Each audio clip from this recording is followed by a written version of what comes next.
आज का हमारा टॉपिक है एडेप्टिव रेडिएशन इन मैमेलिया, यानी कि मैमल्स में एडेप्टिव रेडिएशन कैसे आए।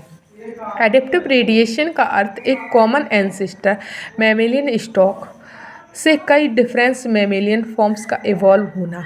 मतलब इसका मतलब क्या है, एक कॉमन एंसेस्टर था, यानी कि एक पूर्वज था जिसमें क्या हुआ, कई सारे बदलाव आए और नए फॉर्म्स बन गए, यानी कि नए नए बन गए। जैसे कि एक कोई पूर्वज था, उससे कुत्ता बन गया, बिल्ली बन गई, ह्यूमंस बन गए, यानी कि कई सारे मैमल्स बन गए जो अलग अलग इकोलॉजिकल नीच, हैबिटेट और लाइफ स्टाइल के लिए स्पेशली अडेप्टेड थे। मतलब जो अलग इकोलॉजिकल नीच का मतलब होता है जो अलग अलग एनवायरनमेंट में अलग अलग जगह रहते हों और जिनका अलग अलग हैबिटेट हो, कोई पानी में रह रहा है, कोई कहीं। लाइफ स्टाइल के लिए, और कैसी लाइफ स्टाइल है उनकी, यानी कि कैसे वो रहते हैं, उसके लिए कैसे वो अडेप्टेड हो गए, यानी कि उन्होंने अपने अंदर कुछ स्पेशल फीचर डेवलप्ड कर लिए।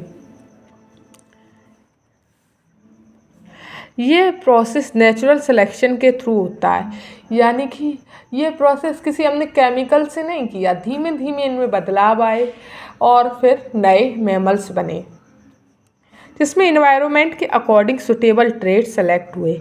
यानी कि इन्वायरमेंट ने क्या कहा कि ये चीज़ डेवलप करो और इस चीज़ को डेवलप करने के बाद आगे भेजो, जिससे कि आगे विकास होता रहे।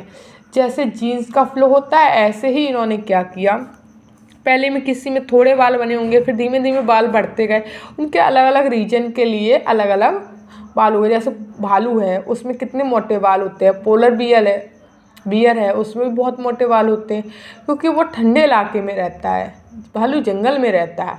और उसी तरीके से ह्यूमंस में वो बाल कम हो गए, यानी कि ये अलग अलग बदलाव आ गए। Causes of adaptive radiation in mammals, यानी क्या कारण थे जिसके कारण मैमल्स में बदलाव आए। मैमल्स में एडेप्टिव रेडिएशन के लिए प्रमुख कारण इस प्रकार हैं। पहला, इन्वायरमेंट चेंज, यानी कि वातावरण में बदलाव आया और नए हैबिटेट अवेलेबल होना। वातावरण में बदलाव आया तो जिसके कारण उन्हें नए हैबिटेट, यानी कि नया निवास स्थान मिला, तो उन्होंने उसके लिए अपने शरीर में क्या किया, बदलाव किया। कंपटीशन कम होना, जब कंपटीशन कम हो गया तो जो मैमल्स छुप छुप के रहते थे वो कहाँ बाहर निकल आए। स्पेशली रेप्टाइल्स, यानी कि डायनासोर के एक्सटेंस होने के बाद, यानी कि जब डायनासोर मर गए, जो मैमल्स छुप छुप के रहते थे अब वो बाहर आ गए। किस लिए? लड़ने के लिए, खाने के लिए, अपने नए नए जगह रहने के लिए। फूड रिसोर्सेज का डाइवर्सिफिकेशन, यानी कि बहुत ज़्यादा खाना था तो इस वजह से उन्होंने क्या किया, रिप्रोडक्शन किया आपस में और काफ़ी सारी प्रोजेनी भी बनाई। नेचुरल सिलेक्शन एंड वेरिएशन, यानी कि उन्हें कुछ चीज़ों की ज़रूरत थी तो वो क्या किया, उन्होंने अपने अंदर अडेप्ट कर लिया और वो आगे ट्रांसफ़र किया, और जिनकी ज़रूरत नहीं थी उनको क्या कर दिया, रिमूव कर दिया। तो इससे क्या आया, उन्हें वेरिएशन भी आया, यानी कि बदलाव आया। मैमल्स के एडवांस्ड एडेप्टिव करेक्टरिस्टिक जैसे एंडोथर्मी, डेवलप्ड ब्रेन और पेरेंटल केयर, यानी कि जो एडवांस फीचर्स हैं, यानी कि एडवांस करेक्टर्स हैं जो मैमल्स में ही हैं, वो क्या है, उनका एंडोथर्मी यानी वार्म ब्लडनेस होना, डेवलप्ड ब्रेन यानी कि उनका दिमाग का अच्छे से विकास होना, पेरेंटल केयर यानी बच्चों की केयर करना। पेरेंटल केयर मछलियाँ भी करती हैं, एम्फीबिया भी करता है, पर सबसे अच्छी तरीके से कौन करता है, मैमल्स। अब इनमें एडेप्टिव रेडिएशंस के टाइप्स हैं। Types of adaptive radiation in Mammalia. Adaptive radiation on the basis of habitat, habitat के अनुसार इनमें जो बदलाव हुए उसके टाइप। पहला, टेरेस्ट्रियल मैमल्स, ये मैमल ज़मीन पर रखने के लिए अडेप्टेड हुए, रहने के लिए अडेप्टेड हुए, यानी कि ये मैमल्स ज़मीन पे रहे, इसलिए इन्होंने क्या किया, अपने अंदर बदलाव किए। हॉर्स, एलिफेंट, लॉयन, अब ज़मीन पर रहने के लिए इन्होंने अपने अंदर बदलाव कैसे किए, स्ट्रॉन्ग लिम्ब पर running and walking, hoops developed किए। हूप्स ये क्या है, जो उनके तुमने देखा है नीचे के जो पंजे होते हैं वो कठोर होते हैं, तो इन्होंने क्या किया, स्ट्रॉन्ग लिम्स और रनिंग, यानी कि अपने लिम्स जो थे उनके उनके जो पैर और हाथ हैं वो उन्होंने कैसे किए लिए, कठोर कर लिए। किस लिए? भागने के लिए और चलने के लिए। वेल डेवलप्ड लंग्स, बहुत अच्छे से लंग डेवलप कर लिया, क्योंकि जब वो भागेंगे तो ब्लड का फ्लो काफ़ी तेज़ी से होगा, ऑक्सीजन भी उतनी अच्छे से बॉडी में जानी चाहिए। तो इन्होंने लंग्स का भी वेल डेवलप्ड लंग्स भी डेवलप कर दिए। हार्ड क्लॉज और हुप्स, यानी कि हार्ड क्लॉज यानी कि उन्होंने अपने पंजे को हार्ड कर लिया, हुप्स बना लिए, जिनको हम लोग हुप्स बोलते हैं। तो हुप्स किस में प्रेजेंट है? Terrestrial mammals, horse, elephant and lion में। अब इन्होंने हुप्स क्यों बनाए? जैसे ज़मीन पे भाग रहे हैं तो पैरों में छाले ना पड़ जाएं, यानी कि या कोई पत्थर वत्थर ना छुप जाए ज़्यादा बुरी तरीके से, छोटे मोटी पीड़ा से बचने के लिए उन्होंने अपने अंदर हुप्स डेवलप किए। अब बात करते हैं एक्वेटिक मैमल्स। ये मैमल्स सेकेंडरी एडेप्टेशन के थ्रू वाटर में रहने लगे। इन्होंने क्या किया, मैमल्स ने क्या किया, उनको लगा कि अब क्या करते हैं, ऐसा करते हैं, मुझे धरती पे तो ज़्यादा अच्छा खाना पीना मिल नहीं रहा, तो इन्होंने पानी में चले गए। वहाँ पे पानी पानी हो सकता है आसपास, तो वो कहाँ मूव कर गए? पानी में। एग्जाम्पल व्हेल, डॉल्फिन और सील। ये तीनों ही एग्जाम्पल किसके हैं? मैमल्स के, याद रखना। अब इन्होंने क्या कर लिया एडेप्टेशन में? इन्होंने अपनी बॉडी पर स्ट्रीमलाइन बॉडी फिशिस की तरह। स्ट्रीमलाइन क्या करती है? रेस्ट्रिक्शन को कम करती है, मैंने आपको पहले भी बताया। तो फिशिस की तरह स्ट्रीमलाइन बॉडी डेवलप कर ली। 4 लिम्स मॉडिफाई हो गए फ्लिपर्स में, यानी कि 4 लिम्स इन्होंने अपने फिन्स में मॉडिफाई कर लिए, जिनको हम लोग फिन्स ना कह के फ्लिपर्स कहते हैं यहाँ पर। हैंड लिम रिड्यूस हो गए। जो हैंड लिम थे, जो आगे के हाथ थे, हाथ हम लोग कह देते हैं, हैंड लिम जो थे वो रिड्यूस हो गए। थिक बल्बर फॉर इंसुलेशन, अब इन्होंने अपने ऊपर एक मोटी परत बना दी, उसको थिक मोटी को बोलते बल्बर। ऐसी मोटी परत है जो कैसे मदद करती है? इंसुलेशन में मदद करती है। तो ये बदलाव किया अपने अंदर किसने? एक्वेटिक मैमल्स ने। अब बात करते हैं एरियल या वॉल्वेंट मैमल्स। ये मैमल्स हवा से जुड़ने के लिए अडेप्टेड हो गए। इन मैमल्स ने क्या कहा कि मैं तो भैया उड़ूंगा। हो सकता है ये दूर दूर चट्टानों पर रहते हो तो इनको उतरने चढ़ने में दिक्कत होती हो, तो ये इन्होंने उड़ने के लिए अडेप्टेशन कर लिया।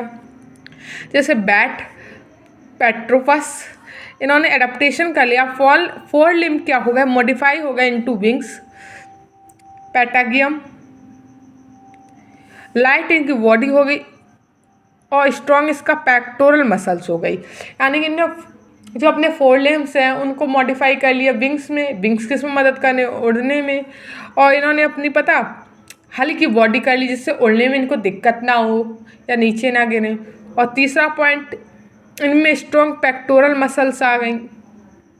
पेक्टोरल मसल्स जो क्या करती हैं? अब बॉडी को मजबूती देती हैं। एग्जाम्पल है बैट, पेट्रोस, याद रखना। वॉल्वेंट से याद रखना जो और एरियल से याद रखना जो हवा में उड़ने वाले मैमल्स हों। अब बात करते हैं अर्बोलर मैमल्स या एबोरल मैमल्स, जो कुछ भी बोला जाता हो। ये मैमल्स ट्री पर रहने के लिए अडेप्टेड होते हैं, यानी कि ये मैमल्स कहाँ रहने लगे?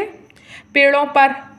अब पेड़ों पर रहने लगे तो इन्होंने अपने अंदर कुछ बदलाव भी किए होंगे, जैसे मंकी और स्क्वायरल। इन्होंने क्या किया? अपने ग्रैस्पिंग हैंड एंड फीट कर लिए। ग्रैस्पिंग यानी कि जो चढ़ने में मदद करें, ग्रैस्पिंग हैंड कर लिए और फीट भी कर लिए, जिससे कि वो आसानी से बहुत जल्दी चढ़ सकें। पेरीहेंसिल टेल कर ली। पेरीहेंसिल टेल का मतलब क्या होता है? फ्लैक्सिबल हो, जैसे किसी पेड़ को पकड़ना चाहे तो वो पकड़ ले। बाइनोकुलर विजन कर लिया। बाइनोकुलर विजन मतलब दूर तक देख सके। अब हम बात करते हैं फोसोरियल मैमल। तो हमारे कितने प्रकार के अभी तक मैमल्स हो गए? पहला टेरेस्ट्रियल जो ज़मीन पर रहते हो, दूसरा एक्वेटिक जो पानी में रहते हो, एरियल यानी वॉल्वेंट जो हवा में रहते हो, एबोरल जो ट्रीज पर रहते हो। अब टेरेस्ट्रियल में भी आप लोग कहोगे कि ज़मीन पर रहते हैं तो ज़मीन पर पेड़ भी होते हैं, परंतु वो ज़मीन पर प्रॉपर ज़मीन पर रह रहे हैं। वहीं अर्बोलर में क्या है? वो पेड़ पर रह रहे हैं, यानी कि ट्रीज पर रह रहे हैं। इसी तरीके से जो फोसोरियल है, ये मैमल्स भी बरोइंग हैबिटेट के लिए अडेप्टेड होते हैं, यानी कि ये भी क्या ज़मीन पे ही रह रहे हैं पर ये गड्ढे बना के रहते हैं। एग्जाम्पल मोल और rabbit. Adaptation, strong four limbs with clause. इन्होंने क्या किया, अपने फोर लिम्स को स्ट्रॉन्ग कर लिया गड्ढा खोदने के लिए। रिड्यूस कर ली इनने आई की क्षमता कम कर दी। सिलेंड्रिकल इनने बॉडी कर ली जिससे कि अंदर आराम से घुस सके। अब बात करते हैं दूसरा, adaptive radiation on the basis of food habitat.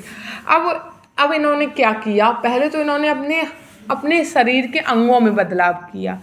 अंगों में कैसे बदलाव किया, हाथ और पैरों में बदलाव किया कि उन्हें रहने में मदद मिले उस हिसाब से। अब इन्होंने अपने हैबिट में भी बदलाव किया। हैबिट का मतलब होता है खाना कैसे खा रहे हैं, फूड हैबिट में भी बदलाव किया। जैसे हर्बीवोरस मैमल्स, एग्जाम्पल है काऊ और dear.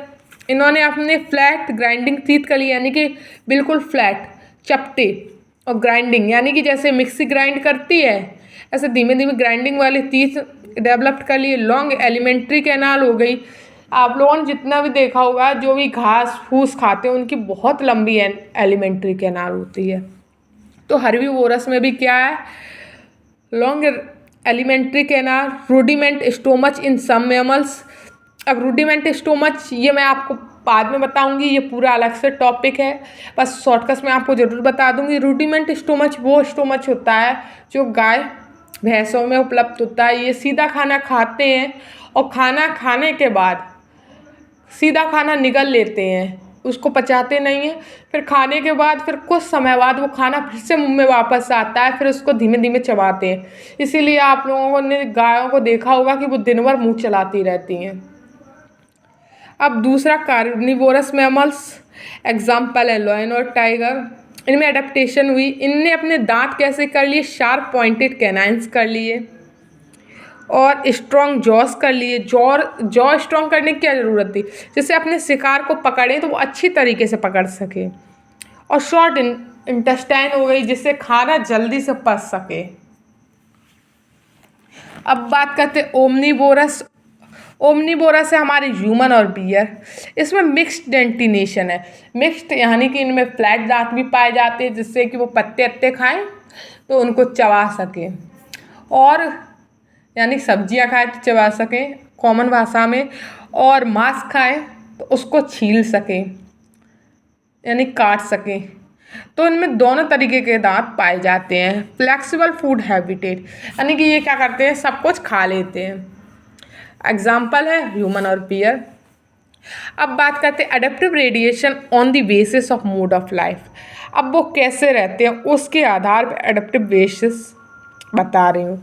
Cursorial mammals. Cursorial mammals वह मैमल्स है जो भागते हैं यानी कि दौड़ते हैं, रनिंग। साल्टोरियल मैमल्स वह मैमल्स हैं जो जंपिंग करते हैं यानी कूदते हैं, यानी कंगारू। वॉल्वेर मैमल्स वह मैमल्स है जो फ्लाइंग यानी कि बैट, जो उड़ते हैं। याद रखना, on the basis of mode of life यानी कि अपनी ज़िंदगी में कैसे रह रहे हैं उस आधार पे हमने क्या किया, इनको डिवाइड किया था। अब बात करते हैं हमारा evolutionary significance of adaptive radiation in mammals. अब इवोल्यूशन का सिग्निफिकेंस यानी कि इसमें इवोल्यूशन का क्या फ़ायदा था, या इवोल्यूशन का क्या इम्पॉर्टेंट था जो मैमल्स में बदलाव आए। मैमल्स में लगभग सभी इकोलॉजिकल नीचेस ऑक्यूपाई कर ली। अब इसके बाद इन सब के कारण जो मैमल्स में बदलाव आए, इसके कारण मैमल्स ने आज सभी जगह पर उपलब्ध हैं। जैसे देखो हवा में भी हैं, वाटर में भी हैं और लैंड में भी हैं।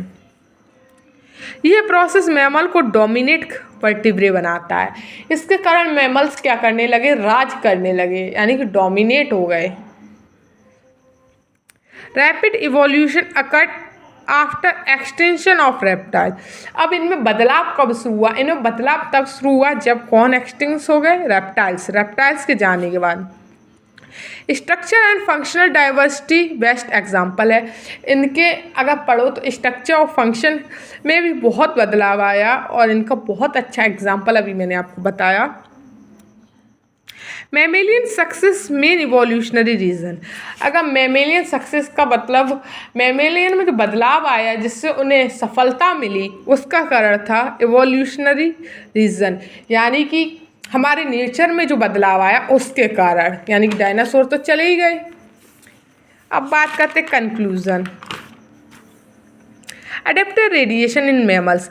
Adaptive radiation in mammals evolutionary का एक क्लासिकल और मोस्ट सक्सेसफुल एग्जाम्पल है, यानी कि जो मैमल्स में बदलाव आए ये क्लासिकल और बहुत अच्छा एग्जाम्पल है, यानी कि मोस्ट सक्सेसफुल एग्जाम्पल है, जिसमें एक प्रिमिटिव कॉमन एंसिस्टर्स ने कई स्ट्रक्चरली और फंक्शनली डिफरेंट मैमेलियंस ग्रुप डेवलप हुए। यानी कि एक मैमल था, उसने अपने शरीर में और अपने फंक्शन काम करने के तरीके में बदलाव किया, तो उससे कई सारे मैमल्स के ग्रुप बने। ये डाइवर्सिफाई कोई रैंडम प्रोसेस नहीं था, यानी कि अचानक नहीं हुआ, बल्कि natural selection, environment, pressure, ecological opportunity का रिजल्ट था। यानी कि उन्होंने अपने अंदर नेचुरली बदलाव किया, इन्वायरमेंट की प्रेशर यानी कि हमारे इन्वायरमेंट की ज़रूरत के अनुसार उन्होंने बदलाव किया, और इकोलॉजिकल अपॉर्चुनिटी यानी कि उन्हें रहने को बदलाव करने के लिए उन्हें समय मिला। इन सब के कारण मैमल्स में क्या हुआ, बदलाव आया। मीसोजोइक एरा में एंड पर जब रेप्टाइल स्पेशली डायनासोर का एक्सटिंक्शन हुआ, यानी कि क्या हुआ, मीसोजोइक एरा में जब डायनासोर मर गए तब इकोलॉजिकल नीचे सडनली एम्प्टी हो गए। तो क्या हो गई, धरती क्या हो गई, खाली हो गई, यानी कि नीचे जो थे वो खाली हो गए।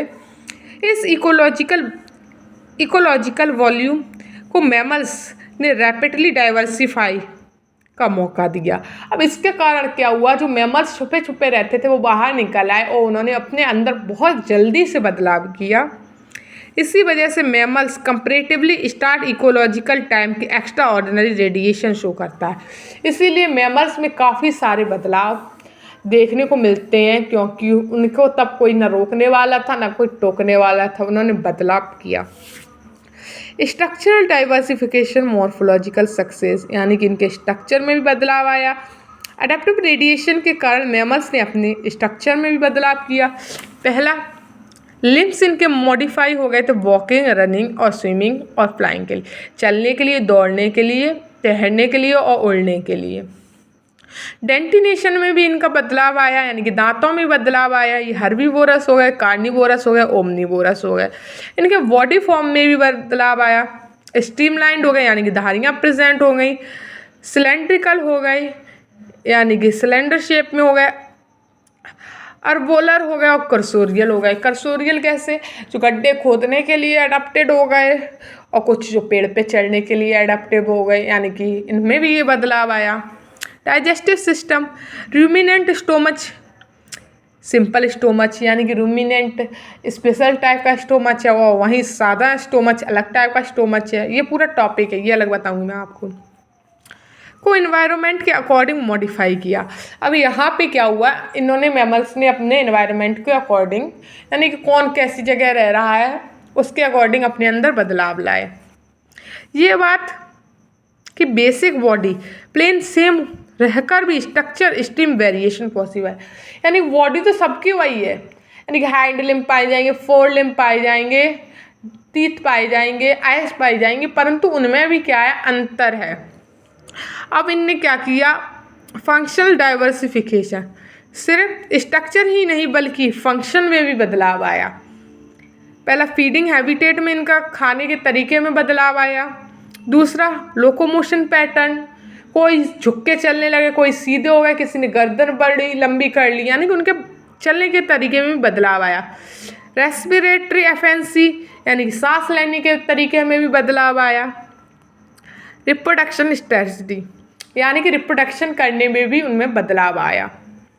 ये स्पेसिफिकेशन हुआ, यानी कि ये काफ़ी सारा बदलाव देखने को मिला। एग्जाम्पल, वेल फुल्ली एक्वेटिक हो गए।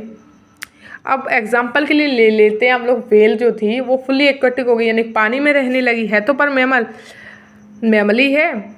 बैट नीचे से ऑक्यूपाई करता है, एरियल नीचे से, यानी कि वो क्या करने लगा, हवा में उड़ने लगा। वही मेल अंडरग्राउंड लाइफ के लिए हाईली स्पेशलाइज्ड हो गया मोल।